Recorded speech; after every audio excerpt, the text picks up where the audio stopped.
कल रुक्मिणी नगर में, जो कि एरोड्रम थाना क्षेत्र में है, एक सनसनीखेज घटना घटित हुई, जिसमें उस घर में रहने वाले एक पुलिस के एसएफ के जवान, जो कि अपनी बच्चों और पत्नी के साथ घर में थे, धारदार हथियार से उनकी सुबह प्रातः काल में कल उनकी हत्या कर दी गई।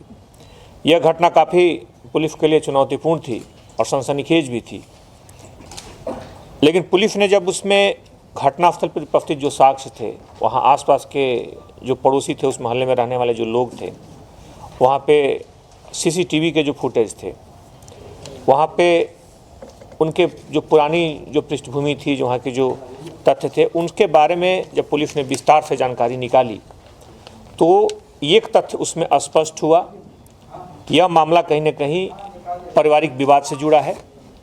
पारिवारिक अंतर्कलह से उत्पन्न परिस्थितियों से ये घटना घटित हुई है और इसमें कोई अगर बाहरी व्यक्ति भी है तो वो किसी अंदरूनी व्यक्ति के सहयोग से ही घटना किया है। इस पूरे घटनाक्रम में पुलिस ने जब घर की तलाशी ली तो उस समय एक पत्र भी मिला, जिससे घटना काफ़ी हद तक स्पष्ट हो गई। यह पत्र जो था, वहीं पर जो मृतक थे उनकी बेटी के द्वारा लिखा गया था और उसमें इस बात का जिक्र था कि ये घटना घटित की जा रही है और उसमें अन्य भी और तथ्य दिए गए थे जो घटना से जुड़े हुए थे।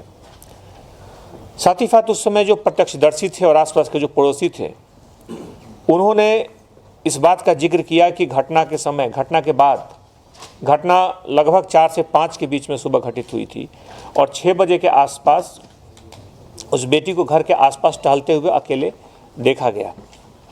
इससे इस बात की संभावना बढ़ी कि अगर घटना घटित हुई और उस घर में किसी बच्चे को मालूम है कि घटना ऐसी घटित हुई है, तो उसके द्वारा किसी अन्य को सूचना क्यों नहीं दी गई। वो दरवाज़ा बंद करके वहाँ आपस में आखिर वहाँ क्यों टहल रही है। तो कई चीज़ें उसमें जो परिस्थितियाँ थीं, उन्होंने घटना को धीरे धीरे स्पष्ट करना शुरू किया। थोड़ी देर में पत्र के मिलने के बाद और इन सारी चीज़ों के बाद पुलिस के पास अगले 2 घंटों में वो नाम भी स्पष्ट हो गए थे जिन 2 लोगों ने हत्या की है। उसमें उनकी बेटी और बेटी के साथ उनका जो एक व्यक्ति था, एक लड़का था जो उसका घर में आना जाना था, उन दोनों लोगों को पुलिस ने चिन्हित किया, लेकिन तब तक वो वहाँ से निकल चुके थे और उस समय पुलिस के पास ऐसे कोई सुराग नहीं थे कि उनकी मौजूदगी कहाँ पे है।